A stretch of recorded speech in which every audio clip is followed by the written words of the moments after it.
Salut à tous, aujourd'hui on va faire une nouvelle vidéo, ça va être sur l'attente jusqu'au mariage, l'attente d'avoir des rapports sexuels jusqu'au mariage. On va voir si c'est biblique ou non. Et dans la dernière vidéo qu'on avait fait, on a parlé de la sexualité et du désir ardent. On va encore parler de ça dans cette vidéo, parce que voilà, la dernière vidéo remonte à un bon bout de temps. Mais dans cette vidéo, cette fois-ci, on va voir si attendre jusqu'au mariage est quelque chose de biblique. Parce que voilà, c'est quelque chose qu'on a souvent entendu et qu'on a souvent dit, que les chrétiens doivent attendre jusqu'au mariage pour avoir des rapports sexuels. Et on va voir si c'est quelque chose de biblique, le fait d'attendre, est-ce que ça c'est biblique? On sait que la Bible, on sait que voilà, avoir des rapports sexuels hors mariage n'est pas biblique, le fait de forniquer, c'est-à-dire avoir des rapports sexuels hors mariage ou avant mariage. Ça c'est très clair dans le Nouveau Testament et l'Ancien Testament. Mais on va voir si c'est biblique d'attendre jusqu'au mariage ou si ce n'est pas biblique. Si c'est juste quelque chose que. Si c'est seulement des traditions des hommes, des commandements d'hommes, et non les commandements de Dieu. Donc, on va aller dans Corinthiens chapitre 7. Corinthiens chapitre 7, parce que c'est un chapitre très important qui nous enseigne comment approcher le mariage et la sexualité. Donc, il est dit, pour ce qui est des choses dont vous m'avez écrit, il est bon à l'homme de ne point toucher de femme. Toutefois, pour éviter la fornication, que chacun ait sa propre femme, et que chaque femme ait son propre mari. Que le mari rende à sa femme la bienveillance qu'il lui doit, et que la femme agisse de même envers son mari. La femme n'a point le pouvoir de son propre corps, mais le mari, de même aussi le mari n'a point le pouvoir de son propre corps, mais la femme. C'est-à-dire que voilà, les deux n'ont pas le droit de se refuser l'un de l'autre.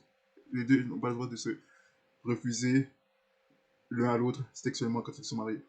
C'est-à-dire que voilà, au moment où ils sont mariés, ils se donnent le consentement d'avoir des rapports sexuels l'un avec l'autre, et ils n'ont pas ce droit de se refuser l'un l'autre, à moins que ce soit de consentement mutuel. C'est ce qu'il est dit au verset suivant. Il est dit ne vous privez point l'un de l'autre, ce n'est de consentement mutuel pour un temps, afin que vous vaquiez au jeûne et à la prière, et qu'ensuite vous retourniez ensemble de peur que Satan ne vous tente par votre incontinence. Donc voilà, ça dit que voilà, le verset 4 dit voilà, que la femme et l'homme dans le mariage n'ont pas le droit de se priver n'ont pas le droit de se priver l'un de l'autre, si ce n'est de consentement mutuel, à moins que ce soit mutuellement consentent, les deux sont mutuellement consentants de ne pas le faire pour un temps seulement, afin de se voir la prière au jeûne et à Dieu beaucoup plus ardemment. Et voilà. Donc, voilà ce qu'il dit. Donc, l'homme et la femme dans le mariage ne doivent pas se priver l'un de l'autre. Et il dit au verset 6, alors je dis ceci par permission et non pas par commandement. Donc ici, la Bible enseigne que voilà, le mariage, ce n'est pas un commandement, ce n'est pas une obligation, mais c'est une permission de Dieu pour que voilà, les gens puissent éviter la fornication, le fait d'avoir des rapports sexuels en mariage. Dieu leur donne la permission de se marier. Donc ce n'est pas un commandement. Donc les gens ne sont pas obligés de se marier. Donc ceux qui ne veulent pas se marier, ils ne sont pas obligés de se marier. Et c'est ce que l'apôtre Paul a fait. L'apôtre Paul ne s'est pas marié. Et voilà, ce n'était pas une obligation, il faisait rien de mal. Depuis qu'il était capable d'être continent et de vivre une vie de célibat, où il était totalement et pleinement consacré à Dieu. Il est dit au verset 7, car je voudrais que tous les hommes fussent comme moi, mais chacun a reçu de Dieu un don particulier, l'un d'une manière, l'autre d'une autre. Donc c'est un cadeau que Paul a reçu de Dieu, mais la plupart des gens n'ont pas ce cadeau. La plupart des gens vont être actifs sexuellement, que ce soit dans le mariage ou hors mariage. Parce que voilà, la réalité c'est que voilà, ils réalisent que la plupart des gens soient, comme l'apôtre Paul, c'est un cadeau que Dieu a donné à certaines personnes, d'avoir cette capacité de vivre une vie de célibat sans jamais être marié. Il dit au verset 8, je dis donc à ceux qui ne sont point mariés et aux veuves qu'il leur est bon de demeurer comme moi. Mais s'ils manquent de continence, qu'ils se marient, car il vaut mieux se marier que de priver. Donc voilà, il dit s'ils manquent de continence, s'ils n'ont pas cette continence de pouvoir rester sans être mariés, sans avoir de rapports sexuels toute leur vie, comme l'apôtre Paul l'a fait, alors que Paul pouvait, s'il voulait, il pouvait se marier aussi, il avait cette permission. Il a dit dans un verset que s'il voudrait, il pourrait trouver une sœur de la foi avec qui se marier, mais il a choisi de rester célibataire pour être pleinement dédié à Dieu, parce que Paul allait aussi subir beaucoup de persécutions. Il sortait une responsabilité de plus s'il avait choisi de se marier. Et donc, c'est pour ça qu'il disait que il aurait beau aux chrétiens de cette époque d'être comme lui et de rester non marié. Et donc, voilà, il dit que s'il manque de continence, qu'il se marie, car il vaut mieux se marier que de brûler. Donc ici, on voit que cette insistance sur le fait de se marier pour avoir des rapports sexuels au lieu de ne pas se marier et de brûler le désir sexuel. Et ici, on voit ça aussi au verset 4 et 5, où Dieu dit que l'homme et la femme ne doivent jamais se priver, mais doivent toujours se satisfaire l'un l'autre sexuellement, à moins qu'ils sont consentants l'un envers l'autre, mais seulement de ne pas le faire pour un temps, pour une période de temps. Et donc, on voit que la Bible insiste sur le fait d'être actif sexuellement dans le mariage et insiste sur le fait que ceux qui ne peuvent pas se contenir se marient pour éviter la fornication.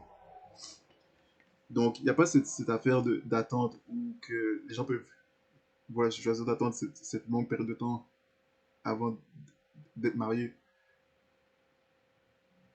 Voilà pour. Voilà, les gens décident d'attendre cette longue période de temps avant de se marier. Mais voilà, la Bible enseigne voilà, de se marier, que chaque homme ait sa propre femme et que chaque femme ait son propre mari pour éviter de tomber dans la fornication, sinon ils vont être exposés à tomber dans la fornication. Donc Dieu veut éviter ça. C'est pour ça qu'il va dire que, voilà, que chacun ait sa propre femme et son propre mari. Et donc, il dit voilà, que s'il manque de conscience, qu'il se marie. Sinon, ils vont brûler. C'est toujours mieux de se marier pour avoir des rapports sexuels que de rester non marié et de brûler le désir et d'être exposé à tomber dans la fornication. Donc voilà ce que la Bible enseigne. Et si on va dans Thessaloniciens, c'est le verset qu'on a vu dans la vidéo précédente. 1 Thessaloniciens. Donc, on va aller dans 1 Thessaloniciens, chapitre 4.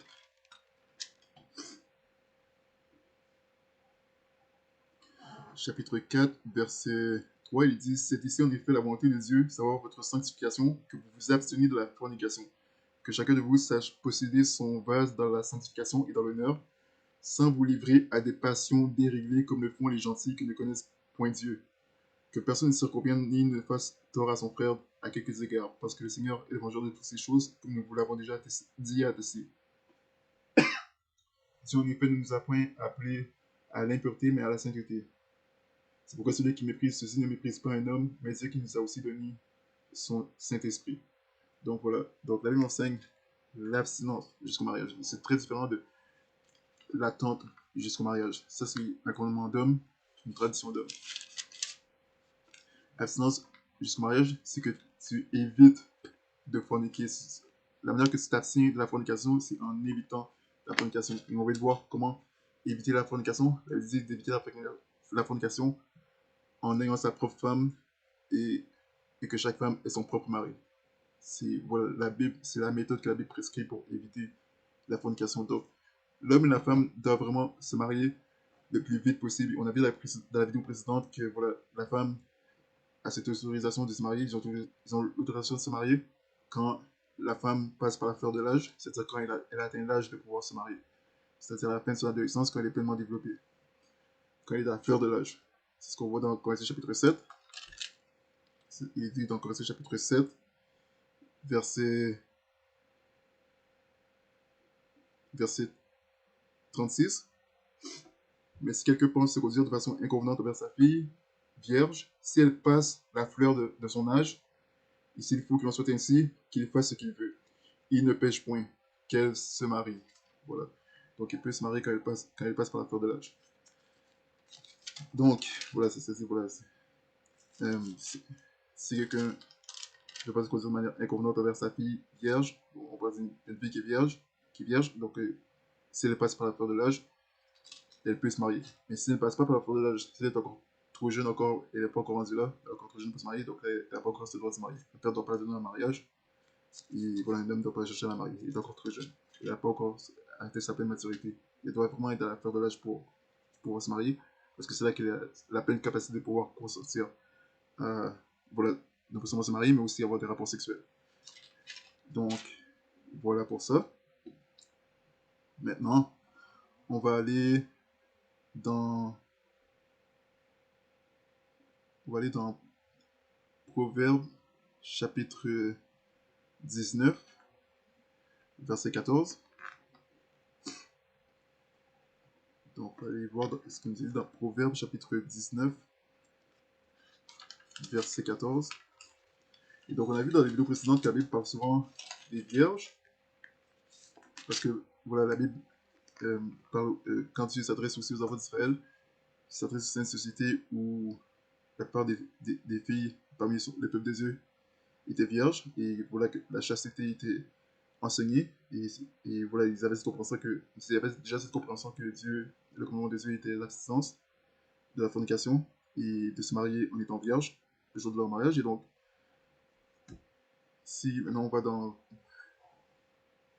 Proverbe chapitre 19, la Bible, quand ça parle de la femme vertueuse, soit dans Proverbe ou dans d'autres versets, ça parle en particulier d'une fille voilà, qui craint Dieu. Et l'une des choses qui la caractérise, c'est que voilà, cette fille est une fille vierge, qui se préserve jusqu'au mariage, voilà, qui pratique l'abstinence jusqu'au mariage. Et donc, c'est ça que la Bible enseigne. La Bible enseigne de pratiquer l'abstinence et voilà, de résister à la tentation de forniquer. Si un homme et une femme ont ce désir d'avoir des rapports sexuels l'un envers l'autre, dans le Seigneur, alors ils doivent se marier le plus tôt possible. Qu'ils se marient. C'est ce qu'on voit dans Corinthiens chapitre 7. Ça ne dit pas qu'ils doivent attendre une certaine période de temps avant de se marier. Ça dit qu'ils se marient. Donc, on a vu dans une vidéo précédente que voilà, ça peut se faire en une semaine. Je pense que j'avais montré un extrait d'une vidéo du pasteur Anderson où il a dit qu'il organisait des mariages en 7 jours pour dire qu'ils étaient déjà en couple et actifs sexuellement et qui venaient au Seigneur. Voilà, il leur disait que voilà, s'ils veulent rester ensemble, alors il va planifier leur mariage en 7 jours. En 7 jours, il est marié. Donc voilà, ça soit fait le plus tôt possible.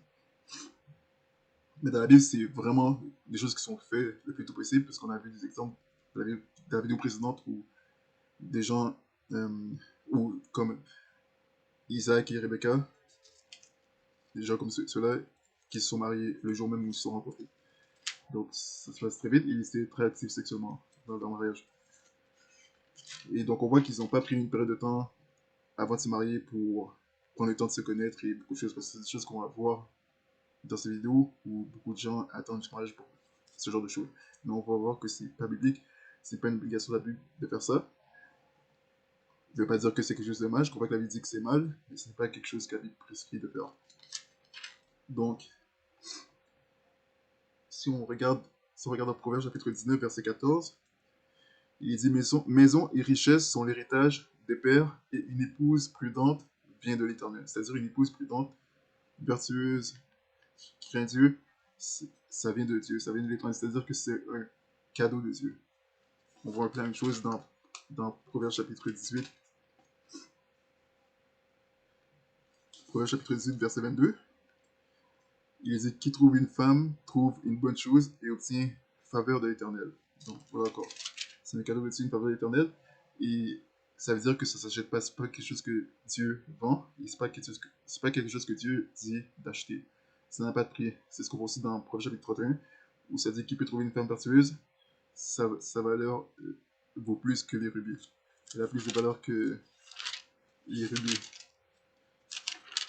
Et donc ça montre encore que voilà, elle n'est pas achetée. Et c'est ce qu'on voit dans le chapitre 31, verset 10. Qui peut trouver une femme vertueuse, car son prix est bien au-delà des rubis. Le cœur de son mari s'assure en elle, de telle sorte qu'il n'aura aucun besoin de butin. Elle lui fera du bien et non du mal tous les jours de sa vie. Donc c'est merveilleux. C'est vraiment une femme merveilleuse. Et c'est vraiment une grâce de Dieu d'avoir une femme de la sorte dans sa vie. Une femme vertueuse. Et donc voilà, ça dit que son prix est bien au-delà du rubis. Et voilà, c'est pour ça qu'elle n'est pas à vendre. Parce que voilà, c'est un cadeau de Dieu. Et c'est un cadeau que Dieu offre gratuitement. Un cadeau, c'est quelque chose que Dieu donne gratuitement. Et donc, c'est important de comprendre cela. Parce qu'il y a un autre verset dans la Bible. On avait vu ce verset-là dans une vidéo précédente. Où il est dit dans Ézéchiel chapitre 16.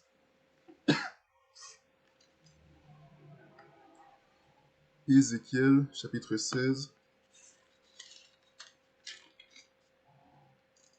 Au verset 33. On paie un salaire à toutes les femmes débauchées, mais toi, tu as donné des présents à tous tes amants. Tu leur as fait des largesses afin que de toutes parts ils viennent vers toi pour tes prostitutions. Donc ici, lui enseigne que voilà, les gens qui visitent des femmes débauchées, des prostituées, eh bien, il leur offre un salaire. C'est-à-dire qu'il les paye pour avoir de la prostitution avec elles. Et la Bible condamne cela, la Bible interdit cela. C'est mal, parce que voilà, selon la Bible, la femme n'est pas à prendre. Qu'elle soit une prostituée ou non, c'est toujours mal de faire ça, voilà, de payer une prostituée pour avoir de la prostituée pour forniquer avec elle. C'est mal, parce que voilà, c'est pas la manière que Dieu a ordonné les choses, c'est pas la manière que Dieu a programmé que les choses devaient se passer entre l'homme et la femme.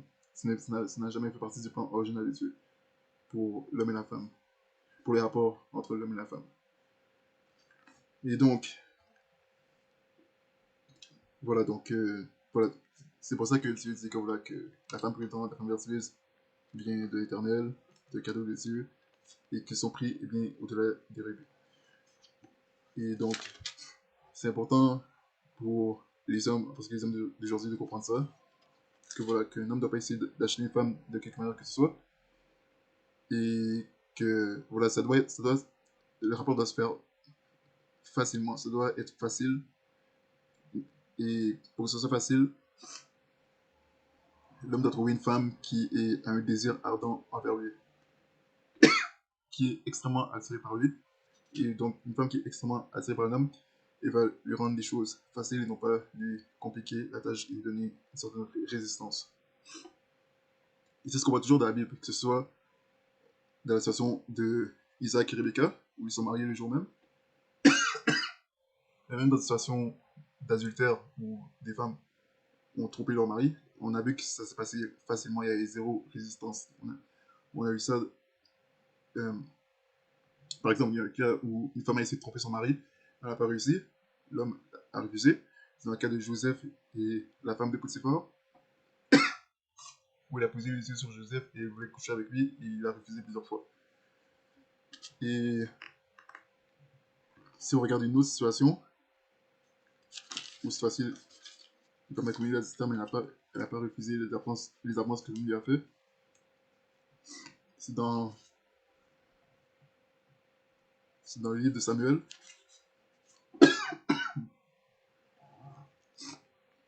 On va aller dans 1 Samuel, non 2 Samuel, chapitre 11, au verset 2, il dit: Et il arriva sur le soir que David se leva de dessus son lit, et comme il se promenait sur la plateforme du palais royal, il vit de cette plateforme une femme qui se baignait, et cette femme était fort belle à voir.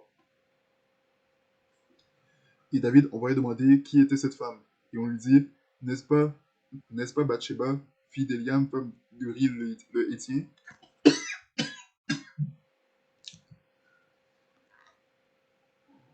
Et David envoya des messagers, et il l'enleva. Elle vint vers lui, et il coucha avec elle. Or, elle était nettoyée de sa, Or, elle était nettoyée de sa souillure, puis elle s'en retourna dans sa maison. Et par la suite, elle est tombée enceinte et tout ça. Mais on a vu comment c'est arrivé facilement, il n'y a pas eu de résistance, c'est-à-dire qu'il y avait cette attraction sexuelle mutuelle entre David et cette femme n'a pas résisté à David, comme il a dit, elle a couché avec lui facilement. Et donc il y avait eu de résistance, et voilà ce qui est arrivé. Donc, voilà, souvent, dans des situations où une femme a un désir ardent envers un homme, ça arrive souvent quand cette femme est déjà mariée avec un autre homme. Et voilà, qu'elle a ce désir ardent, non pas envers son mari, mais envers un autre homme avec qui elle n'est pas mariée. Et dans cette situation, son mari était à la guerre. Mais voilà, aujourd'hui, dans beaucoup de sociétés d'aujourd'hui, ça arrive souvent où une femme est mariée avec un homme seulement pour la sécurité financière et pour son support financier et émotionnel, mais elle n'est pas attirée sexuellement par lui. Et donc, ce qui arrive, c'est que elle cherche un autre homme ou des hommes par qui elle est attirée sexuellement, par qui elle éprouve cette attirance sexuelle. Et voilà comment encore l'infidélité et l'adultère arrivent.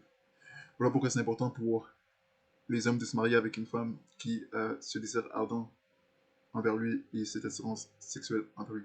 Une femme qui soit extrêmement, ultra, super attirée par lui. Et non pas moyen ou bas. Et donc une femme qui a une attirance moyenne ou bas envers lui, très basse envers un homme, c'est une femme qui par exemple veut se marier, veut être avec un homme ou se marier avec lui, seulement pour ses finances, sa sécurité financière, ou même parce qu'elle trouve attirant physiquement, mais l'attirance physique et l'attirance sexuelle sont deux choses différentes. Une femme peut être attirée physiquement par un homme, mais tout de même ne pas être attirée sexuellement par lui. L'attirance sexuelle est la plus forte attirance qu'une femme peut éprouver envers un homme. C'est ce qu'on a dit dans la vidéo précédente, c'est important de le rappeler. Donc, voilà, c'est important de comprendre la différence de l'attirance physique et l'attirance sexuelle. Donc, l'attirance physique, c'est qu'une femme est attirée physiquement par un homme. Elle aime, par exemple, si l'homme est super musclé, ça l'attire du fait que l'homme soit super musclé.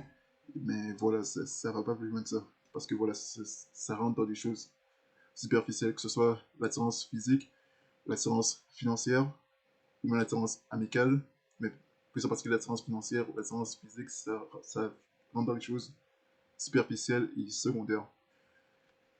Mais par contre, si une femme est attirée sexuellement par un homme et, et, et qu'elle est aussi attirée physiquement par lui, eh bien l'attirance physique qu'elle a par lui, et qu'elle éprouve pour lui, et encore l'attirance financière si cet homme a une bonne situation financière aussi, et bien toutes ces choses sont des bonus, sont des extras. Mais la raison pourquoi elle veut avoir des rapports sexuels avec cet homme, c'est parce qu'elle est attirée sexuellement par cet homme, en premier lieu. Si elle n'est pas attirée sexuellement par cet homme, eh bien, voilà, il y aura cette résistance où elle voudra pas se marier avec cet homme, à moins qu'il se marie avec lui seulement pour ses finances. Donc, dans ce cas-là, ce sera la dynamique qu'il y aura entre cet homme et cette femme, c'est que, voilà, cette femme est avec cet homme seulement pour son argent, et donc l'homme, ce qu'il a fait, c'est qu'il a attiré cette femme en utilisant sa situation financière parce qu'il n'avait pas d'autre stratégie. Et donc, c'est une situation où souvent un homme se met avec une femme qui trouve que cette femme est trop bien pour lui, et donc il n'a pas il n'a pas aucune stratégie pour attirer cette femme dans sa vie, parce que cette femme n'est pas attirée par lui déjà pour commencer. Parce que la vérité, on a vu dans la vidéo précédente que voilà, une femme doit être attirée par un homme pour qui il est, et donc cet homme doit trouver les femmes qui sont attirées par lui par qui il est, pour qui il est. Et donc les femmes qui sont attirées par lui sexuellement, et bien la raison pourquoi ils sont attirés par lui sexuellement, c'est parce qu'ils sont attirés par qui il est en tant qu'homme. Et donc, si cet homme, même si cet homme n'a pas d'argent ou n'a pas le meilleur physique, ils vont être tout de même attirés par lui sexuellement à cause de qui il est. Donc, voilà, voilà la plus grande. C'est pour ça encore qu'on dit que l'attirance sexuelle est la plus grande attirance qu'il peut y avoir entre un homme et une femme. C'est la plus forte attirance qu'il peut y avoir entre un homme et une femme.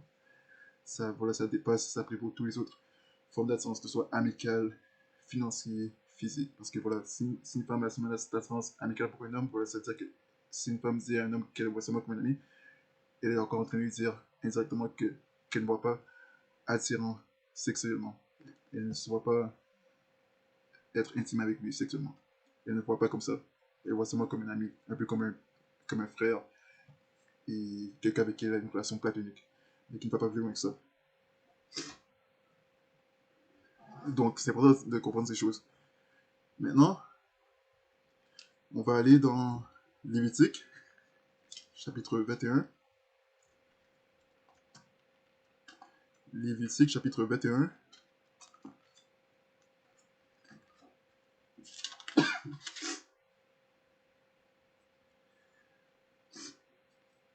Donc Lévitique, chapitre 21, verset 14, il dit: il ne prendra ni une veuve, ni une répudiée, une femme divorcée, ni une femme déshonorée ou une prostituée, mais il prendra pour femme une vierge d'entre ses peuples. Donc, il dit qu'un homme, dans le peuple de Dieu, un homme qui fait partie du peuple de Dieu doit se marier avec une vierge. Et ça dit ça aussi au verset 13. Il prendra pour femme une vierge. La Bible met l'emphase là-dessus. Et donc ça, c'était dans la société d'époque. La réalité, c'est qu'aujourd'hui, ce n'est pas très commun qu'une femme soit vierge à l'âge adulte. C'est très très rare. On a vu, je crois qu'on avait la vidéo précédente, que La femme moyenne perd sa virginité à l'âge de 16 ans, non à l'âge de 17 ans, et peut-être en Amérique à l'âge de 18 ans, mais voilà. Beaucoup de femmes perdent leur virginité avant de devenir adultes, et ça montre encore pourquoi voilà, c'est important de comprendre ces choses, parce que voilà, les gens, la réalité c'est que personne ne veut attendre pour avoir des rapports sexuels. Non pas seulement attendre jusqu'au mariage pour avoir des rapports sexuels, mais personne ne veut attendre pour avoir des rapports sexuels. Il y a beaucoup de gens qui disent qu'ils vont attendre jusqu'au mariage pour avoir des rapports sexuels. Parmi ces gens-là, il y en a beaucoup qui ne vont pas réussir ou ne vont pas faire. Bien qu'ils auront cette bonne intention de pouvoir le faire, on peut être bien intentionné et quand même faire tout de travers, et c'est ce qui va arriver. Et il y a des gens qui. C'est quelque chose qu'on voit dans la Bible, mais aussi il y a des gens qui vont mentir sur le fait d'avoir été vierge le jour de leur mariage, qui vont mentir à leur des femmes, il y a des femmes qui vont mentir à leur futur mari sur leur virginité, leur dire qu'elles sont vierges alors qu'elles ne sont pas, et la personne va se marier avec cette fille en pensant qu'elle est vierge alors qu'elle ne l'est pas, il va finir par apprendre la vérité plus tard. C'est ce qui arrive, ça arrive encore aujourd'hui, c'est ce qui arrive aussi dans les temps bibliques. On voit ça dans la Bible, et voilà, ça n'a jamais changé parce que voilà, il dit qu'il n'y a rien de nouveau sous le soleil. Et voilà, la raison pourquoi ça arrive, c'est que voilà, il y a encore des hommes aujourd'hui qui vont dire qu'ils veulent être avec une fille vierge, et c'est quelque chose que moi j'ai beaucoup dit. Et voilà, beaucoup de filles prennent ça en compte, et donc il y a des filles voilà, qui vont perdre leur virginité, donc vont essayer de, voilà, que vont vendre une certaine fantaisie et pureté à des hommes qui veulent entendre ce genre de choses. Et dans leur naïveté, ils vont croire ces filles parce que voilà, c'est ce qu'ils veulent croire, ils veulent croire cette fantaisie, et plus tard, et bien, voilà, ils vont finir par savoir la vérité que voilà, que c'est pas vrai. Mais il y en a qui vont finir par savoir, d'autres vont finir par ne pas savoir, tout dépendamment à quel point la personne est naïve et crédule, ou encore ignorante de ce qui se passe dehors. Donc, voilà pour ça. Maintenant, on va lire un peu ce qui nous est dit ici. On va chercher à savoir combien de gens attendent jusqu'au mariage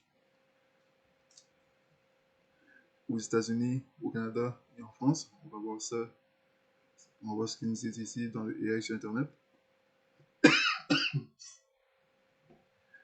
Donc ici, il dit, voici quelques tendances générales. Dans la plupart des pays occidentaux, comme le Canada, la France ou les États-Unis, une faible minorité de femmes attendent le mariage avant leur premier rapport sexuel. Selon différentes enquêtes, cela représente généralement entre 3% et 10% des femmes selon la génération et le contexte étudié. Parmi les personnes ayant une pratique religieuse importante ou appartenant à certaines communautés religieuses, cette proportion peut être beaucoup plus élevée, parfois 20% à plus de 50%. Dans certains pays où les normes sociales ou religieuses encouragent fortement l'abstinence avant le mariage, la proportion peut être majoritaire. En résumé, si l'on parle de la population générale, dans des pays comme le Canada ou la France, on estime souvent que moins d'une femme sur 10 attend le mariage avant d'avoir des rapports sexuels. Ensuite, il est dit, pour l'Amérique du Nord, Canada et les États-Unis, les données montrent que l'attente jusqu'au mariage est aujourd'hui relativement rare. Donc c'est rare aujourd'hui une personne qui attend jusqu'au mariage. Au Québec, il n'existe pas d'enquête récente qui mesure exactement le pourcentage de femmes ayant attendu le mariage avant leur premier rapport sexuel. En revanche, les études montrent que la grande majorité des femmes ont leur première relation sexuelle à l'adolescence ou au début de la vingtaine. Par exemple, une étude québécoise a constaté que 87% des femmes de 17 à 29 ans avaient déjà eu une relation sexuelle et qu'à 25 ans, environ 95% des jeunes adultes avaient déjà eu leur première relation sexuelle. Au Canada, dans son ensemble, les enquêtes sur la sexualité indiquent également que la plupart des personnes ont leur première relation sexuelle avant le mariage, généralement entre 16 et 20 ans. Aux États-Unis, où la question a été davantage étudiée, les grandes enquêtes nationales estiment qu'environ 5 à 10% des femmes attendent le mariage avant leur premier rapport sexuel. Cette proportion est plus élevée dans certains groupes religieux, donc comme les groupes évangéliques, les groupes chrétiens, ou encore si on parle hors du christianisme musulman, et d'autres, juifs peut-être, mais reste minoritaire dans la population générale. Donc c'est vraiment minoritaire dans la population en général, que ce soit au Canada, aux États-Unis ou en France. En résumé, si on parle de la population générale, le Québec, probablement moins de 5% des femmes attendent le mariage. Donc, moins de 5% des femmes québécoises attendent le mariage pour avoir des rapports sexuels. Au Canada, environ 3 à 8%, et aux États-Unis, environ 5 à 10%. Ces chiffres sont des estimations fondées sur plusieurs enquêtes car le Québec et le Canada ne publient pas régulièrement une statistique officielle spécifique sur l'attente jusqu'au mariage. Les données disponibles montrent surtout que les premiers rapports surviennent généralement bien avant le mariage. C'est ce qu'on a vu à l'adolescence, début de vingtaine. Mais surtout à l'adolescence, entre 16 à 20 ans. Et dans une vidéo précédente, je pense qu'on a vu que ça disait que les femmes perdent leur virginité en moyenne à l'âge de 17 ans. Et donc ici, il dit ensuite, certaines personnes déclarent qu'elles attendront le mariage, mais changent d'avis avant de se marier. Si on mesure les intentions, cela surestime le nombre de personnes qui attendront effectivement. Certaines personnes qui n'ont pas attendu peuvent dire qu'elles ont attendu, notamment dans des milieux où la virginité avant le mariage est valorisée. Cela peut faire augmenter artificiellement les chiffres des enquêtes basées sur les déclarations. En revanche, il existe aussi le biais inverse. Certaines personnes peuvent ne pas vouloir révéler qu'elles étaient vierges jusqu'au mariage ou peuvent mal se souvenir de certains détails, même si ce biais semble généralement moins important. Les chercheurs sont conscients de ces limites. Ils utilisent parfois des questionnaires anonymes ou des méthodes statistiques pour réduire les biais, mais il est impossible de les éliminer complètement. Pour le Québec et le Canada, où les normes sociales n'encouragent généralement pas à cacher une activité sexuelle avant le mariage, les spécialistes estiment que le biais lié à la désirabilité sociale est relativement limité.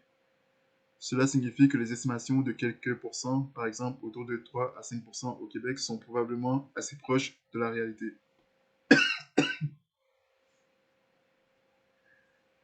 En revanche, dans des sociétés où la virginité après le mariage est très valorisée, les enquêtes peuvent effectivement surestimer la proportion de personnes qui ont réellement attendu. Ainsi, si l'on cherche le nombre de femmes qui ont réellement attendu jusqu'au mariage, il est plausible qu'il soit légèrement inférieur aux chiffres déclarés dans certaines études. Cependant, rien ne permet d'affirmer que l'écart est très important au Québec ou au Canada. Les données disponibles suggèrent qu'il resterait vraisemblablement de l'ordre de quelques pourcents plutôt que de dizaines de pourcents. Donc voilà, donc ça montre que c'est important de prendre en compte que certaines personnes qui ont l'intention d'attendre jusqu'au mariage ne vont pas attendre, et d'autres personnes vont dire qu'elles ont attendu alors qu'elles n'ont pas attendu, et d'autres personnes vont juste rester silencieuses par rapport à ça, et, et voilà, elles auront quand même préservé leur virginité jusqu'au mariage, mais vont juste pas le dire, pour voilà, peut-être parce ils ont cette gêne d'en parler, ou d'autres raisons, et voilà. Il y a aussi d'autres scénarios aussi, comme un cas où une fille a été violée et donc reste silencieux par rapport à ça. Mais ça, c'est un cas vraiment très rare, mais ça existe aussi. Il y a aussi ça dehors. J'ai déjà connu une situation où une fille m'a fait savoir ça. La pauvre, une jeune adolescente à qui ça est arrivé par son petit copain. Et donc, c'est une fille à qui ça arrive en France. Et donc, ça existe, c'est dehors. Et donc, c'est aussi important de prendre qu'il y a ce cas de figure aussi. Mais voilà, la plupart du temps, c'est voilà, c'est le cas qui arrive le plus souvent, c'est voilà, les personnes vont attendre jusqu'au mariage vraiment vers mes vingtaines. Et voilà, sinon, si la personne n'est pas vierge le jour du mariage, c'est que voilà, elle avait l'intention d'attendre, mais elle n'a pas attendu. Parce que voilà, j'ai dit ça précédemment, mais personne ne veut attendre jusqu'au mariage. C'est-à-dire que personne veut attendre longtemps pour avoir des rapports sexuels. Les gens veulent avoir des rapports sexuels le plus vite possible avec la personne par qui elles sont attirées sexuellement. Je parle des gens qui sont attirés sexuellement par la personne. Ces gens-là veulent pas attendre. Mais si une femme est pas attirée sexuellement par la personne avec qui elle est, l'homme avec qui elle est, alors cette femme est capable d'attendre 6 mois, même 6 ans. C'est pour ça aussi qu'il y a des mariages où il n'y a pas de sexe dans ce mariage, et le mari n'a pas eu de rapport sexuel avec sa femme depuis des mois, voire des années. Je sais qu'on a parlé de ça dans la vidéo précédente, mais c'est important de le faire savoir, et ça rappelle l'importance de se marier avec une femme qui est attirée sexuellement par vous. Donc, ensuite, si on lit ce qu'il nous est dit ici, les gens choisissent d'attendre le mariage pour des raisons morales, religieuses et personnelles. L'abstinence est souvent motivée par le désir de bâtir la confiance sur l'engagement et la communication, d'éviter les grossesses non désirées ou les maladies, et d'honorer des principes spirituels stricts. Le choix d'attendre l'union officielle repose sur plusieurs principes fondamentaux. Valeurs morales et spirituelles. Pour de nombreuses religions, comme le christianisme, la sexualité est un don sacré, réservé à l'union mariale. Attendre permet de respecter ces enseignements et d'honorer une alliance devant Dieu.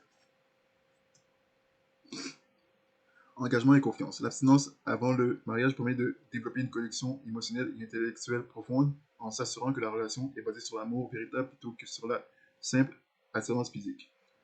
Stabilité du foyer. Certains considèrent que le mariage offre un cadre sécurisant et pérenne pour fonder une famille et élever des enfants, garantissant ainsi l'implication des deux partenaires, c'est-à-dire du mari et de la femme, de l'homme et de la femme. Et ce qu'on a vu, c'est que, on a vu de la vidéo précédente que pour le fait d'attendre, parce que ça dit souvent attendre jusqu'au mariage. On a vu que, voilà, dans cette vidéo et aussi la vidéo précédente, on a vu que ce n'est pas biblique. Il n'y a pas d'histoires qui sont rapportées où Dieu mentionne le fait d'attendre jusqu'au mariage. Il y a des gens qui ont attendu jusqu'au mariage avant d'avoir des rapports sexuels, comme l'exemple de Joseph et Marie. Ils ont attendu que Jésus soit né pour avoir des rapports sexuels. En fait, ils ont attendu jusqu'à ce que Jésus soit né pour consommer leur mariage, parce qu'ils étaient déjà mariés, mais ils ont attendu d'avoir des rapports sexuels jusqu'à temps que Jésus-Christ soit né. Donc c'était une période de 9 mois. Ils ont attendu 9 mois avant d'avoir des rapports sexuels. Mais c'est pas quelque chose, en général, c'est pas quelque chose que Dieu prescrit. Dieu ne prescrit pas une période d'attente avant d'avoir des rapports sexuels. Donc, d'arriver qu'il y a des gens qui disent qu'ils veulent attendre ce mariage et qu'avant de se marier, ils veulent régler certaines choses, ils veulent faire telle affaire et qu'ils ne sont pas encore prêts à se marier pour telle raison et telle raison, c'est pas biblique. La Bible nous enseigne de se marier le plus tôt possible à cause que Dieu prend en compte le fait que les gens ont cette attirance sexuelle mutuelle l'un envers l'autre. C'est dans cette perspective-là que la Bible parle.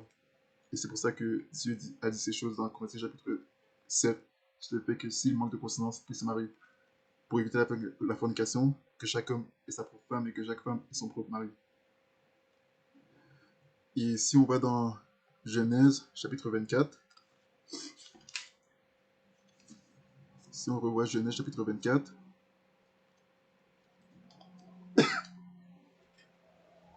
verset...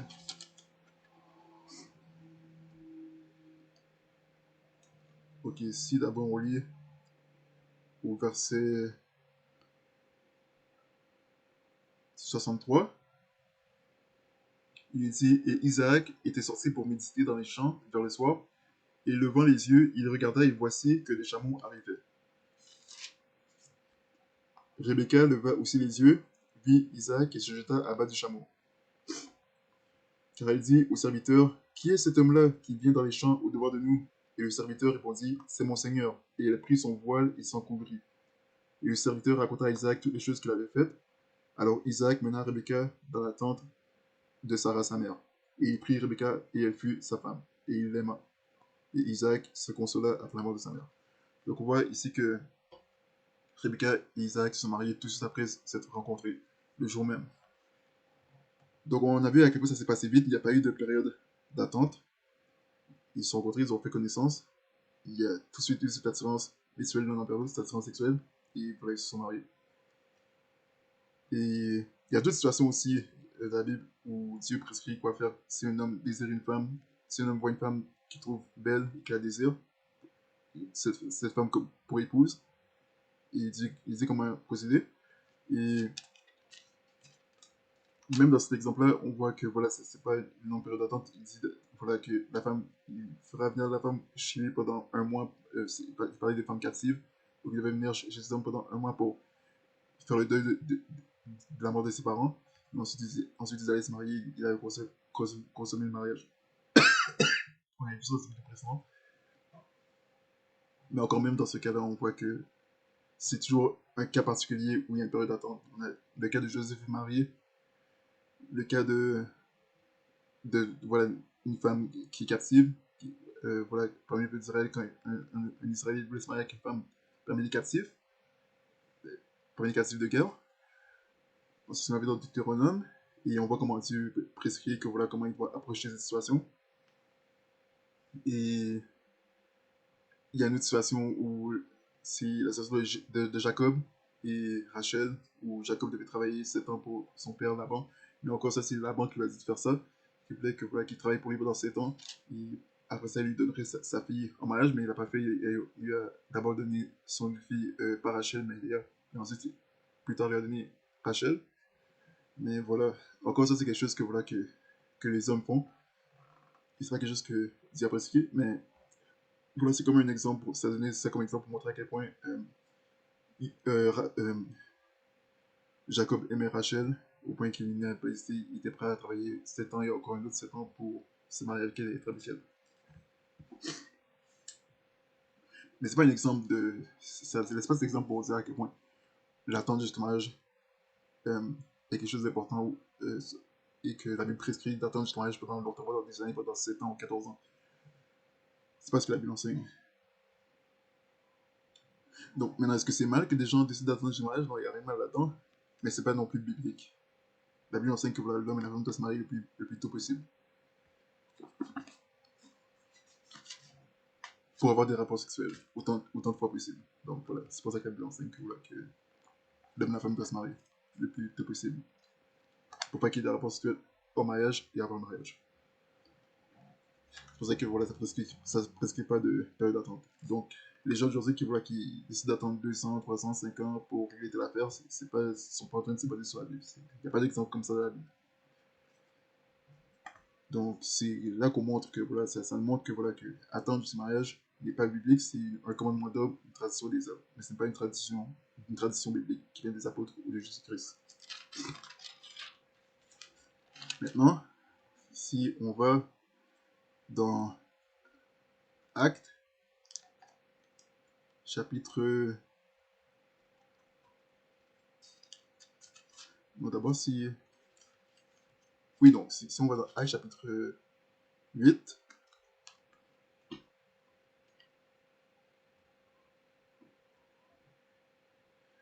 Actes des apôtres, chapitre 8, verset 18, il est dit: Mais Simon, voyant que le Saint-Esprit était donné par l'imposition des mains des apôtres, leur offrit de l'argent, en disant: Donnez-moi aussi ce pouvoir afin que tous ceux à qui j'imposerai les mains reçoivent le Saint-Esprit. Mais Pierre lui dit: Que ton argent périsse avec toi, puisque tu as cru que le don de Dieu s'acquérait avec de l'argent. Il n'y a pour toi ni part ni lot à cette affaire, car ton cœur n'est pas droit devant Dieu. Repends-toi donc de ta méchanceté et prie Dieu que s'il est possible, la pensée de ton cœur te soit pardonnée. Car je vois que tu es dans un fiel amer et dans les liens de l'iniquité. Mais Simon répondit et dit: Priez vous-même le Seigneur pour moi afin qu'il ne m'arrive rien de ce que vous avez dit. Donc voilà, ici ce qui était mal, c'est que Simon voulait acheter le don de Dieu, le Saint-Esprit, aux apôtres avec de l'argent. Et Pierre l'a sévèrement réprimandé en lui disant que c'était mal de croire que le don de Dieu peut s'acquérir avec de l'argent. Dieu n'est pas à vendre, son esprit n'est pas à vendre, ses miracles ne sont pas à vendre. Et donc, beaucoup de choses que Dieu donne ne sont pas à vendre. Ils ne s'achètent pas à prix d'argent. C'est ce que la Bible enseigne. Et donc, c'est ce qu'on voit, c'est ce qu'on voit aussi dans l'Ancien Testament et dans le Nouveau Testament avec la femme. Comment approcher cette situation. Ça ne dit jamais de se l'acquérir à prix d'argent, avec de l'argent. Et on avait vu que dans une vidéo précédente où il y a eu l'incident de Dina avec le prince, j'ai oublié son nom, avec qui elle avait couché, le jour même où on l'a rencontré.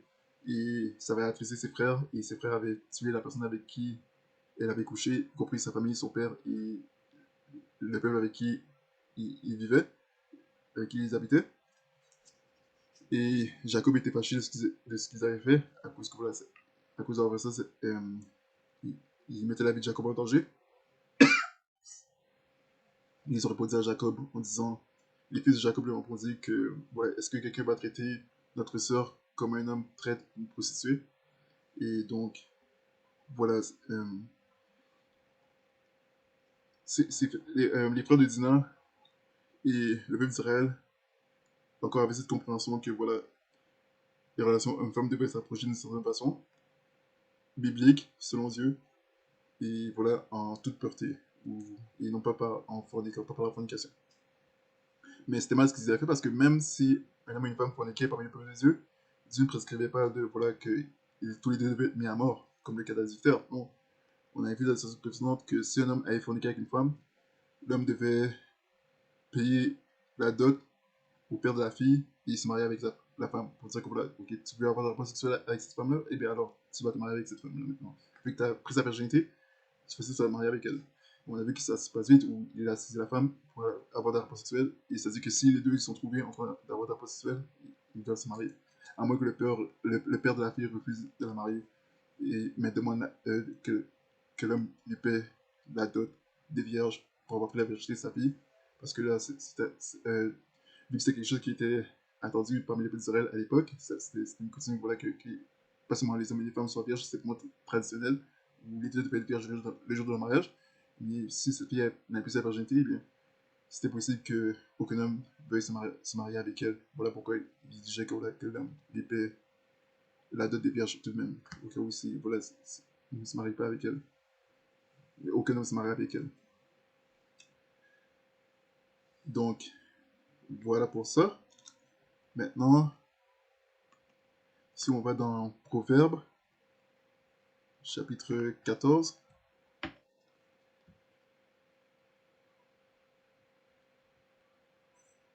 Proverbes, chapitre 14.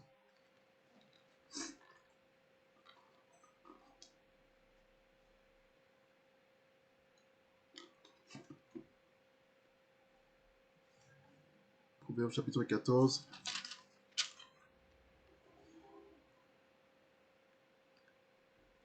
Verset 15. Il est dit, le simple croit toute parole, mais l'homme prudent regarde bien à son parcours. Donc, voilà, un homme prudent regarde bien à son parcours, contrairement à l'homme simple qui croit toute parole. Et un exemple d'un homme qui croit toute parole aujourd'hui, un homme simple, un homme naïf, c'est un homme qui croit tout ce qu'une femme lui dit, toutes les paroles qu'une femme lui dit. Alors qu'il doit être prudent et voir si ce que la femme lui dit est crédible, et non pas juste croire ce qu'elle dit à cause qu'elle le dit. Et donc, pour ce qui est de attendre jusqu'au mariage pour avoir des rapports sexuels, ou même attendre pour avoir des rapports sexuels, on a vu qu'il y a des femmes qui ont l'intention d'attendre mais qui ne vont pas attendre. Il y a des femmes qui vont mentir par rapport au fait d'attendre, mais qui n'auront pas attendu. Donc c'est important qu'un homme ait du discernement, il ne soit pas totalement crédible par rapport à ça, et totalement naïf, mais qu'il soit prudent et qu'il regarde à savoir si c'est crédible ou pas. Et ensuite, ce sera lui de juger, de savoir s'il veut croire cette femme ou non, par rapport au fait qu'elle va attendre ou qu'elle a attendu.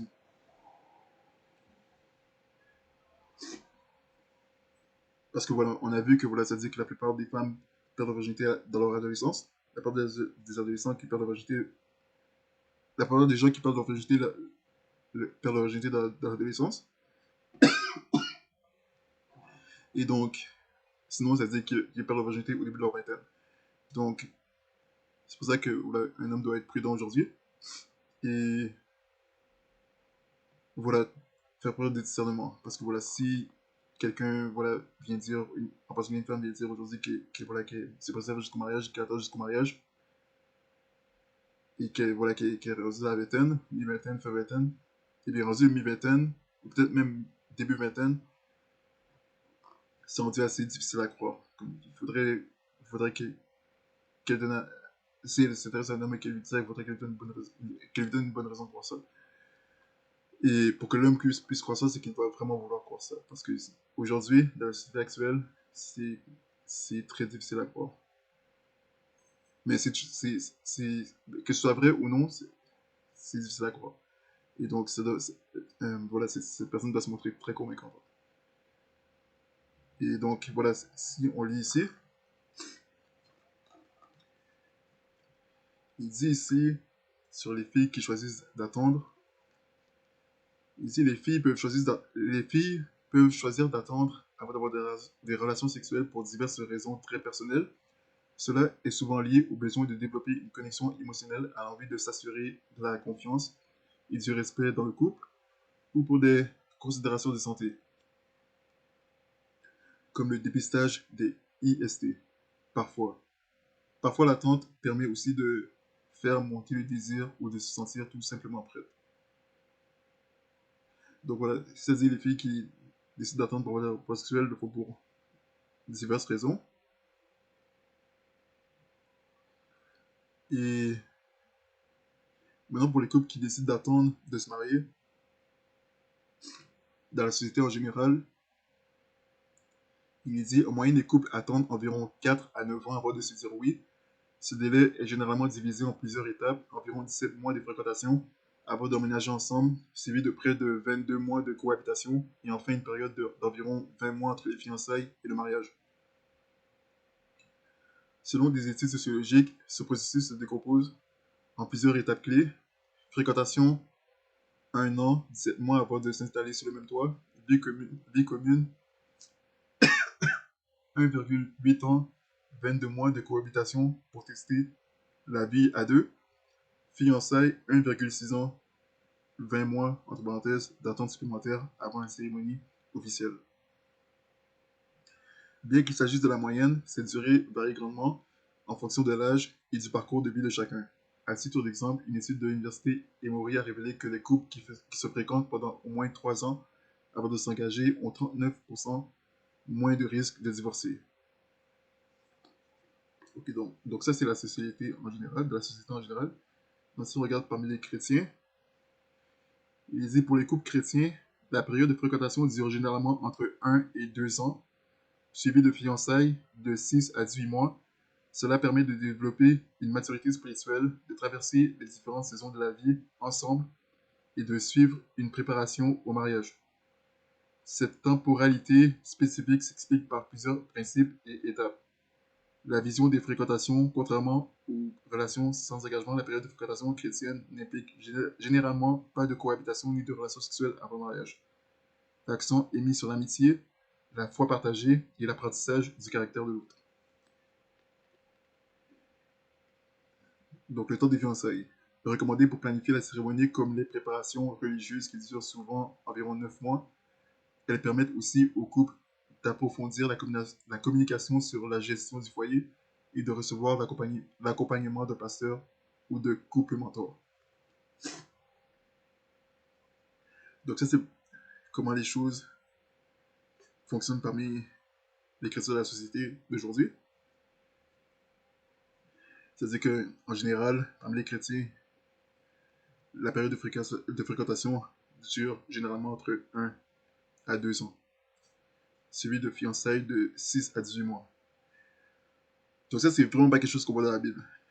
Vraiment, parce qu'on vient de voir un exemple dans la Bible où ça se passe la journée même, et il n'y a pas vraiment d'exemple. Il y a zéro exemple voilà, de longue période de fréquentation. Les choses se passent très vite. On peut monter d'autres exemples où les choses se passent vite, où un homme rencontre une femme, il est tout de suite se marier avec elle. On a l'exemple de Samson, même si la femme ne faisait pas partie du peuple de Dieu.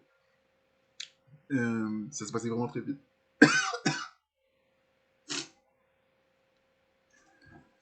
Et donc, si on regarde aussi non, on va regarder pas parmi les chrétiens, mais parmi les musulmans. Parce que voilà, on parle beaucoup de l'islam dans cette chaîne. On va voir comment ça se passe parmi les musulmans, si ça se passe similaire à comment les choses se passent parmi les chrétiens. Il dit il n'y a pas de délai fixe ou obligatoire imposé au couple musulman avant le mariage, la durée dépendant principalement du choix personnel. En pratique, de nombreux couples optent pour une période de fréquentation allant de quelques mois à 2 ans, un délai qui permet de s'assurer de la compatibilité tout en évitant de prolonger inutilement la fréquentation. Dans la tradition musulmane, les rencontres se font généralement dans le cadre d'un kitba, fiançailles entre parenthèses, qui permet aux deux personnes de faire connaissance dans un environnement respectueux, souvent en présence d'un tiers ou d'un membre de la famille, le maram. C'est comme un chaperon en fait. L'objectif est d'évaluer la compatibilité religieuse, morale et personnelle avant de s'engager formellement. Le mariage, le nikah, entre parenthèses, donc dans l'islam, mariage en arabe c'est nikah, mais mariage en arabe ne veut pas dire nikah. Pour ceux qui veulent savoir qu'est-ce que mariage veut dire en arabe, ça veut dire zawaj, mais aussi dans la Bible, on a aussi une autre traduction du mot mariage, c'est pas du tout nikah. Donc c'est une erreur de l'islam, une autre erreur voilà, qu'il y a dans l'islam et donc une mauvaise traduction du mot mariage. Donc voilà, le mariage est l'union officielle concrétisée par un contrat qui pose les bases de la relation et rend les fréquentations intimes licites, c'est-à-dire les rapports sexuels intimes licites. Ou encore le fait d'être tout seul, marcher tout seul, main dans la main, euh, permis, de permettre qu'un homme et une femme musulmans se marchent main dans la main ou s'embrassent dans un public ou seul à seul, quelque part. Donc voilà. Il arrive fréquemment que le mariage religieux soit célébré après une courte période de fiançailles, suivi de la vie commune effective un peu plus tard, après des préparations ou la signature civile. Après des préparatifs ou la signature civile. Donc voilà, on voit que dans l'islam aussi, il y a cet encouragement à avoir cette période de fréquentation qui dure des mois, voire des années, qui peut aller jusqu'à des mois ou des années. Et donc, c'est vraiment quelque chose de moderne. Historiquement, en tout cas, bibliquement, on voit que c'est pas du tout comme ça. Ça se passe très très vite. Ça se passe souvent le jour même, où les personnes se rencontrent. Ils se rencontrent dans cette attraction sexuelle mutuelle et ils veulent tout de suite se marier parce qu'ils veulent avoir un rapport sexuel l'un envers l'autre.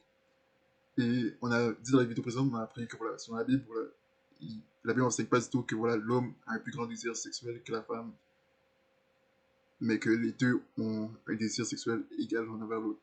Que, voilà, que la femme veut tout autant avoir des rapports sexuels que l'homme et qu'il n'y a pas cette affaire que l'homme veut avoir plus de rapports sexuels que les femmes en général. Mais non, la femme a tout autant ce désir d'avoir des rapports sexuels avec un homme. Et donc, ça se passe le jour même où ils se rencontrent. Donc, une femme qui est attirée sexuellement par un homme, elle ressent cette attirance sexuelle envers lui le jour même où elle a posé le regard sur lui pour la première fois. Si une femme est avec un homme, mais qu'elle dit que, voilà, que, par exemple, une femme mariée qui raconte comment elle a rencontré son mari et qui dit que, voilà, que quand elle a rencontré son mari, elle n'était pas attirée par lui, eh bien, c'est très problématique. C'est pas quelque chose que vous voulez entendre, votre femme dire. Parce que soit l'attirance est là, soit elle n'est pas là. Et l'attirance sexuelle, c'est pas quelque chose qu'un homme peut négocier, c'est pas quelque chose qu'un homme peut créer, bâtir, ni acheter, surtout pas acheter. C'est quelque chose qui est soit présent ou soit ce n'est pas présent. Et ça demande aucun effort pour que ce soit présent. Tout ce que l'homme doit faire, c'est maintenir cette attraction sexuelle en, en créant une tension sexuelle ou en bâtissant une tension sexuelle entre lui et la femme pour maintenir cette attirance sexuelle qu'elle a pour lui. Parce que ce que l'homme peut faire, bien qu'il ne peut pas créer une attirance sexuelle euh, venant de la femme, eh bien, ce qu'il faut savoir, c'est que il peut tuer ses attractions sexuelles. S'il rencontre une femme et que la femme est attirée sexuellement par lui, il peut tuer ses attractions sexuelles s'il ne crée pas une tension sexuelle pour pouvoir maintenir l'attraction sexuelle qu'elle a pour lui, qu'elle éprouve pour lui. Donc c'est important de comprendre ça. Mais la plupart des femmes qu'un homme va rencontrer en particulier aujourd'hui, la femme va seulement avoir une attraction moyenne envers lui ou bas envers lui. Bien qu'elle va flirter avec lui, ça peut être tout simplement parce qu'elle trouve euh, beau garçon ou voilà, qu'elle le voit comme quelqu'un qui a l'air très sympathique et amical. Ou qu'elle voit comme quelqu'un qui est riche. Oui, et si est mal intentionné, elle peut se voir comme quelqu'un qui a pu exploiter financièrement et marier seulement pour ses finances. Et voilà, prendre toute sa fortune. Donc voilà, c'est important de comprendre ces choses. Et donc, voilà, c'est important aussi voilà, pour un homme de ne pas être naïf. On a dit que c'est important pour un homme de ne pas croire tout ce qu'une femme dit. Surtout en particulier avec cette affaire d'attente et tout ça. Parce que voilà, on a vu des situations dans la Bible, dans des vidéos précédentes où il y avait ce cas où Dieu parle des situations où un homme se marie avec une femme qui croit être vierge, et la femme, il s'avère que voilà, la femme n'est pas trouvée vierge le jour où il se marie.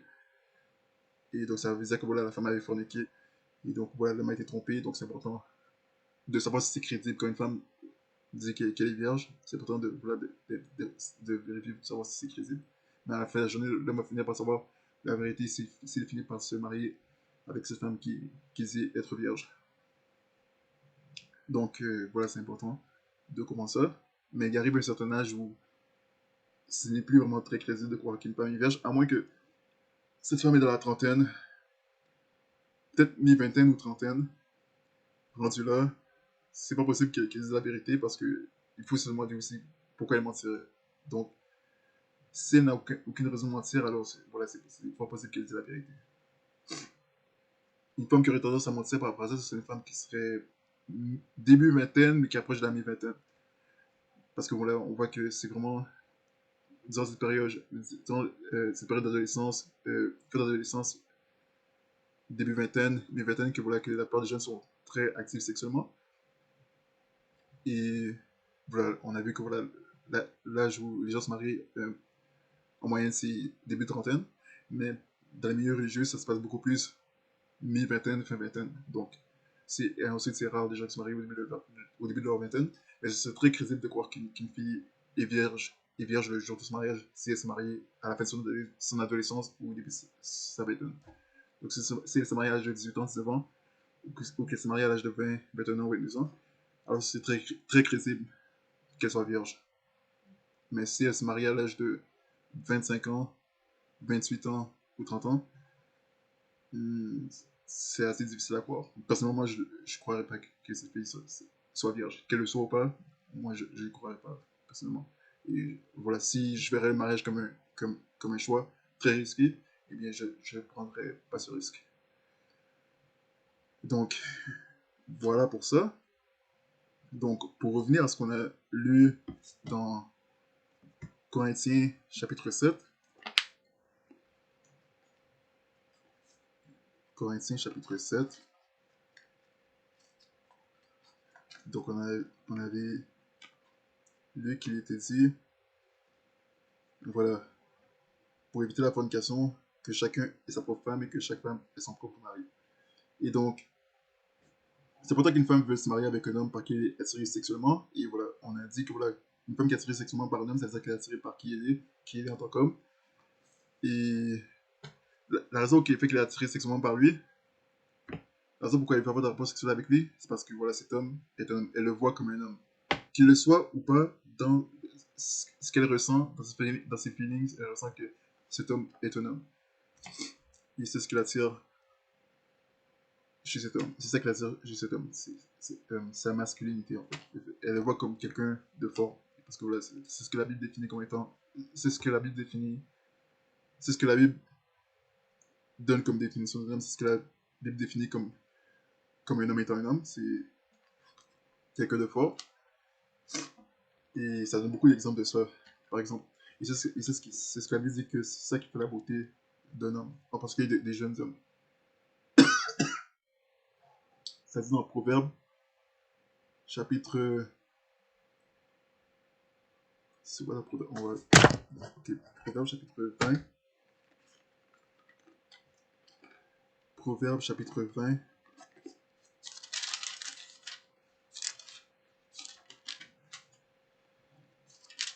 au chapitre 20, verset 29, il dit la gloire des jeunes hommes est leur force, et la beauté des hommes âgés est la tête grise.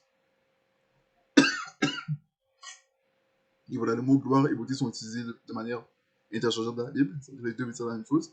Donc ça veut dire voilà, que la beauté des jeunes hommes, c'est leur force. Et la beauté des hommes âgés est la tête grise. Ça montre encore, c'est comme un signe de force contre voilà, ces hommes sont vraiment des survivants, ils ont vécu longtemps, ils sont forts, ils sont résistants sur cette endurance vraiment. Et voilà, les jeunes hommes, voilà, c'est important que voilà, les jeunes hommes soient forts. Et voilà, ça parle aussi de ça dans le Nouveau Testament. Si on retourne dans Corinthiens,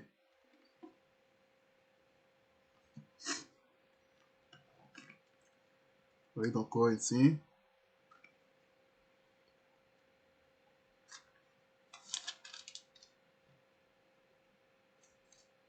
ok, donc Corinthiens, chapitre, c'est dans 1 Corinthiens,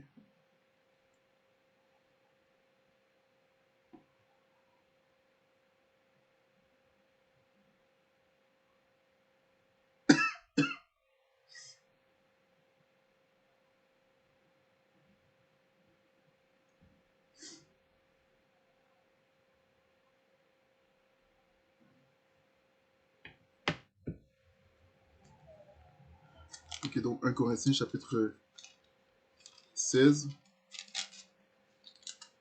verset 13. 1 Corinthiens, chapitre 16, verset 13. Il dit veillez, tenez ferme dans la foi, agissez comme des hommes, soyez forts, que toutes vos choses soient faites avec charité. Donc voilà, c'est dans la Bible, agir comme un homme qui agit comme un homme, ou les hommes qui agissent comme des hommes sont forts. Donc pour qu'un homme agisse comme un homme, il doit être fort. Et donc, c'est ce qui attire. C'est la raison pourquoi une femme est attirée par un homme sexuellement. C'est à cause du fait qu'elle sent que c'est un homme fort. Que l'homme soit véritablement fort ou non, toute femme qui est attirée sexuellement par un homme voit cet homme comme un homme fort. Et donc, elle veut suivre cet homme. Et donc, elle va suivre cet homme partout dans n'importe quelle direction que cet homme veut aller. Et donc, elle va coopérer et va vouloir se soumettre à cet homme, servir cet homme, plaire à cet homme et être agréable envers cet homme. Parce qu'elle est sexuellement attirée par lui, elle est attirée par lui de la plus grande forme d'attirance qu'elle peut avoir. Alors que si elle est juste attirée par cet homme financièrement et physiquement ou amicalement, alors là, il y aura la résistance. Un homme ne devrait pas se marier avec une femme qui a cette attirance pour lui parce que l'attirance est moyen et elle n'est pas du tout forte. Et déjà, sachant que l'attirance sexuelle peut être détruite et un homme peut tuer l'attirance sexuelle qu'une femme a pour lui, c'est encore plus facile de tuer toute forme d'attirance qu'elle a pour lui si non seulement elle n'a pas cette attirance sexuelle, mais elle a seulement cette attirance amicale, financière et physique pour lui. Ce qui sont des choses superficielles. Donc, quand on parle de choses superficielles, c'est-à-dire ce sont des choses qui n'ont pas vraiment de profondeur comparées à l'attirance sexuelle. Ou une femme est attirée par un homme pour qui il est en tant qu'homme, et depuis qu'il est un homme. Donc, cette attirance est beaucoup plus forte et beaucoup plus solide et dure beaucoup plus longtemps. Et c'est ce qui amène une femme à faire des choses énormes pour un homme, qu'elle ne ferait pas pour un homme parce qu'elle est seulement attirée financièrement. Et c'est pour ça qu'il y a beaucoup de mariages sans sexe. C'est parce que dans beaucoup de situations, ce sont des hommes qui sont mariés avec des femmes qui sont seulement mariées avec eux pour des raisons financières, pour des raisons de sécurité financière. Donc c'est quelque chose auquel beaucoup d'hommes doivent faire attention. Et voilà, un homme qui veut se valoriser, eh bien, il devrait choisir une femme qui le valorise de la même manière que lui-même se valorise, et qui le voit de la même manière, et que cette femme le voit. Il devrait chercher à se marier et être avec une femme qui le voit de la même manière que lui, il se voit. Donc voilà.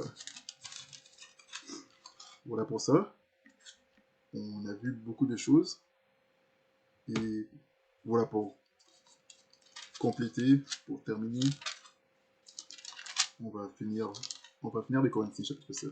On va revenir avec le chapitre avec lequel on a commencé. Où ça dit, voilà, au verset 5, ne vous privez point l'un de l'autre. Ça veut dire que voilà, voilà, dans le mariage, l'homme ne doit pas priver sa femme d'avoir la posture avec lui, et vice-versa, la femme ne doit pas priver son mari d'avoir la posture avec elle. C'est-à-dire, ne doit pas se priver l'un de l'autre, c'est-à-dire, ils doivent se satisfaire l'un l'autre. Et donc, ça montre encore que voilà, les deux ont vraiment ce même désir d'avoir la posture l'un envers l'autre.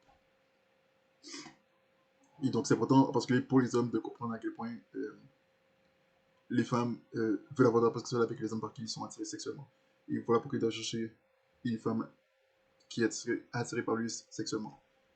Parce que c'est dur à trouver, parce que l'homme doit devoir approcher beaucoup de femmes pour éventuellement arriver à cette femme qui est attirée par lui sexuellement. Mais c'est important qu'il choisisse cette femme-là parce que même avec cette femme-là, même en se mariant avec une femme qui est attirée par lui sexuellement, ce n'est pas garanti que ce mariage dure et se termine bien. Il peut toujours quand même avoir infidélité et divorce. Mais au moins, autant que ce soit avec une femme qui a eu ce désir ardent et sexuel dès le départ envers cet homme dès le début, qu'une femme qui a montré beaucoup de résistance dès le début. Parce que une femme qui a montré beaucoup de résistance dès le début, ce sont des femmes qui sont mariées avec des hommes avec qui elles n'ont jamais voulu être, déjà pour commencer dès le début. Et donc il y avait déjà les signes dès le départ que cette femme n'était pas attirée par lui dès le départ, sexuellement. Et donc, c'est pas cependant par la suite qu'il y a des problèmes dans le mariage et qu'il n'y a pas d'intimité sexuelle dans le mariage. Parce que les signes se voient déjà dès le départ. Alors qu'une femme qui est attirée sexuellement par l'homme dès le départ, elle montre déjà cette constance et cette coopération constante dès le départ. Et donc, si ça arrive que tout de même ça finit mal, eh bien, c'est dû au fait qu'à la plage, il n'y a jamais rien garanti. Mais l'homme peut toujours être reconnaissant de ce qu'il y a, des bons moments et de ce qu'il y a eu depuis le départ. Voilà. Donc, voilà, il dit, je dis donc, au verset 8, je dis donc à ceux qui ne sont point mariés et aux veuves qui leur répondaient d'un vrai comme moi, mais c'est le manque de continence qu'ils se marient, car il vaut mieux se marier que de prier. Donc voilà, donc ça répond à la question, est-ce que la Bible enseigne d'attendre jusqu'au mariage? La réponse est, dans la Bible, enseigne que l'homme doit se marier. Voilà, le plus tôt possible. S'il brûle le désir sexuel, il doit se marier, il ne doit pas attendre des mois, des années. S'il rencontre une femme avec qui il va se marier et qu'il y a cet attirance sexuelle mutuelle, réciproque, alors il doit se marier plutôt que de prier. Parce qu'en choisissant d'attendre, en disant d'attendre, alors là il est en train de prier. Mais c'est à côté de ce que ce verset dit. On comprend bien que ce verset dit. Il vaut mieux se marier que de prier. Donc voilà. Oui, d'attendre et de prier désir, là il dit mariez-vous. Mais c'est le manque de continence qui se marie. Manquer de continence, c'est le fait que voilà, il n'arrive pas à se retenir d'avoir des rapports sexuels l'un envers l'autre. Ils sont super attirés l'un envers l'autre sexuellement et c'est ce qu'un homme doit rechercher sur une femme qui est super attirée sexuellement par lui. Donc c'est ce que chrétien aussi doit rechercher. Donc c'est super important. Et donc, non, ce n'est pas biblique d'attendre jusqu'au mariage.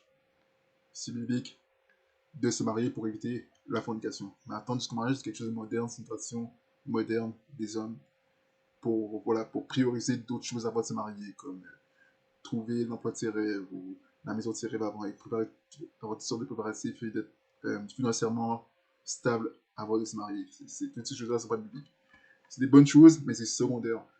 C'est pour ça que, voilà, que l'homme sache que la femme ne doit pas se marier avec lui pour sa situation financière, à cause qu'elle veut sincèrement être avec lui, qu'elle l'aime véritablement et qu'elle est sexuellement attirée par lui et qu'elle a ce désir ardent pour lui. Voilà la raison pour laquelle un homme doit se marier avec une femme. Parce qu'elle est une femme chrétienne. Mais un homme en général. Parce que voilà, au moins la fondation était solide et sincère et authentique. Et le désir ardent était là depuis le début. Depuis l'origine de voilà, leur rencontre et de leur relation. Depuis l'origine de leur relation. Donc, voilà, parce que voilà, c'est pour ça qu'il y a beaucoup de problèmes aujourd'hui dans les mariages. C'est à cause que beaucoup d'hommes vont après des femmes qui n'étaient pas attirées par eux sexuellement, qui n'étaient pas attirées par eux sexuellement dès le départ, ou encore qui ont perdu cette attirance sexuellement qu'ils avaient pour eux, pour cet homme dès le départ. Donc, c'est important que les hommes évitent de courir après les femmes qui ont cette attirance moyenne ou basse envers eux. Parce que l'attirance moyenne ressemble beaucoup à l'attirance. Une femme qui a une très forte attirance sexuelle, mais les deux ne sont pas les mêmes. La différence, c'est qu'une femme qui est attirée sexuellement par un homme, elle sera constante. À chaque fois qu'un homme voudra voir quelque chose avec elle, faire quelque chose avec elle, elle sera partante. Elle sera, oui, oui, oui, on doit faire ça, il faut qu'on fasse ça, il faut qu'on se voit prochainement. Et elle va être présente, elle va être partante, et elle va être constante. Il y aura cette constante coopération. Alors qu'une femme qui est moyen, l'attirance est moyen, et qui est laissée attirée par cet homme amicalement, financièrement ou physiquement, il y aura cette résistance. Elle va toujours donner des excuses pour ne pas voir cet homme, ou dire peut-être on verra, ou encore se marier avec cet homme, prétendre être attiré par cet homme, sincèrement, mais en fait c'est seulement pour son argent, et parce que c'est un homme bien qui a un beau travail, une bonne carrière, et voilà, se marier avec cet homme pour sa situation financière. Et donc c'est pour ça qu'un homme doit être très prudent, ne pas croire toute parole qu'une femme dit, d'éprouver la personne pour savoir si la personne est véritablement attirée par lui, en lui disant de faire certaines choses pour voir si la fille coopère. En lui disant retrouve-moi à tel endroit pour savoir si la fille coopère. Il faut qu'il y ait cette constante coopération durant une certaine période de temps. Et donc voilà, c'est toujours pour vérifier si la fille est attirée par lui sexuellement. Parce que voilà, c'est comme ça que ça va se manifester. Si une fille est attirée par un homme sexuellement, il ne voudra pas ruiner la situation et ruiner la potentielle relation qu'il pourrait avoir avec cet homme. Et donc il sera toujours partant de faire ce que cet homme a en tête de faire. Et voilà, il y aura cette coopération. Et voilà, c'est comme ça que les choses vont progresser en fait. Et donc, voilà. Mais à la fin de la journée, il n'y a jamais de garantie. Voilà, une femme peut être attirée sexuellement par un homme, mais donner des excuses de ne pas vouloir voir cet homme pour des raisons difficiles. Elle est en couple, et donc ça pourrait créer des problèmes dans sa relation et finir la relation. Donc ça, c'est encore une situation où que oui, attirée sexuellement par cet homme, mais le fait qu'ils sont en couple fait que voilà, ça peut créer des problèmes. Et il y a aussi des femmes mariées, c'est encore une situation qu'un homme ne devrait pas aller jusque-là parce que voilà, la femme est mariée, donc c'est pas en jeu, et c'est mal et c'est un péché. Donc. Mais on avait des exemples que voilà, c'est souvent aussi dans des situations comme ça qu'il y a des femmes surtout à vouloir être avec un homme par qui elle est attirée sexuellement. La femme est mariée et elle veut être avec un homme avec qui elle n'est pas mariée sexuellement. Donc c'est une autre problématique. Donc c'est important pour les hommes d'éviter ce genre de situation. Et l'idéal, ce serait pour un homme de trouver une femme vierge qui a ce désir ardent pour lui et qui est attirée sexuellement par lui. Mais on a vu que voilà, les filles vierges aujourd'hui, dans la société d'aujourd'hui, sont une minorité. Donc c'est très peu réaliste de trouver ça, euh, en particulier dans la vingtaine. Donc, pour que l'homme trouve ça aujourd'hui, il faudrait vraiment que ce soit une femme qui soit toujours à la fin de son adolescence, 18-19 ans, début 20 ans maximum. Mais rendu passé l'âge de 20 ans, c'est très difficile à croire. Donc, l'homme devrait vraiment faire preuve de discernement. Mais personnellement, moi, je ne croirais pas ça. Passé l'âge de 20 ans, je verrais ça comme étant naïf de croire ça. C'était pas crédible pour moi. Que ce soit vrai ou pas, personnellement, je le crois. Je croirais pas ça. Donc, voilà pour ça.